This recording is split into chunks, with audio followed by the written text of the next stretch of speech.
maxkamadda guud ee dowladda deegaanka Soomaalida ayaa qabatay kulan lagu qiimeeyay waxqabadka garsoorka iyo howlwadeennada bahda garsoorka ee deegaanka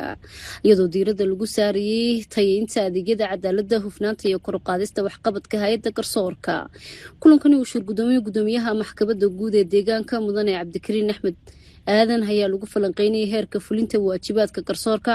caqabadaha jira iyo si loo sii xoojin lahaa adeegyada cadaaladda si bulshada loo gaarsiiyo adeeg hufan oo degdeg siima leh. Gudoomiyaha maxkamadda guud ayaa carabka ku adkeeyay muhiimadda ay leedahay joogteynta qiimeynta waxqabadka, kobaca aqoonta iyo xirfadaha garsoorka iyo howlwadeennada si loo xaqiijiyo nidaamka garsoorka oo hufan isla markaasina shacabka u adeega si cadaalad ku dhisan. runtii 4 sano kadib markii labadan isku nimaadna ay tahay waxaan xoog saari doonaa qiimeyntan gobolka faafan horta horaan dhamaynay marka kulay waxay mari doona nidaamkan gobolka faafan u qiimeynay garsoorayaasha gudoomiyaasha oo inta mari doonta xoog saari doonaa adeeg bixinta iyo shaqada iyo anshaxa garsoorka oo runtii bulshada loo adeegayo adeegida loo baahnaa la siiyay baan kulay xoog saari doonaa iyo qofka garsooraha ah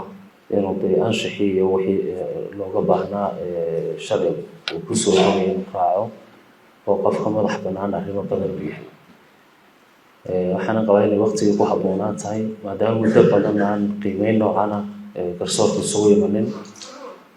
waxaan filayaa inay tahay waqti ku habboon inaan qiimeyntan isugu nimaadno muddada halkan nooga socotana xubnaha waxaan xasuusin lahaa kulay waqtigana aad loo ilaaliyo. Kulankani ayaa socon doona 24 bishan Hamle ilaa 27 ayaa lagu wadaa inuu marka uu dhamaado laga soo saaro jihooyin wax ku ool ah oo lagu sii xoojinayo shaqooyinka adeeg bixinta bahda garsoorka deegaanka.